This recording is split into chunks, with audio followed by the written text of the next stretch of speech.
Question number 1. What specific nanomaterial is used in the nano-enhanced industrial cloth, and how does it help improve the products of overall performances?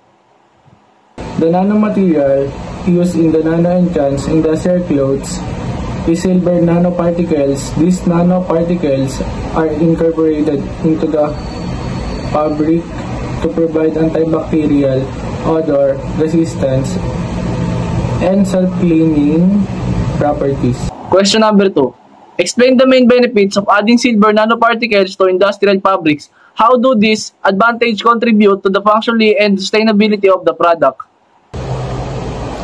Adding silver nanoparticles to industrial fabrics offers many benefits that enhance both the functionality and sustainability of the product.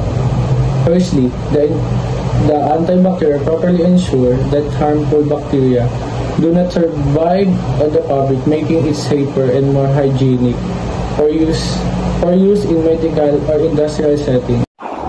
Question number 3. When nanotechnology adds useful properties to industrial fabrics, what are some of the potential negative effects of risk of using silver nanoparticles in these products?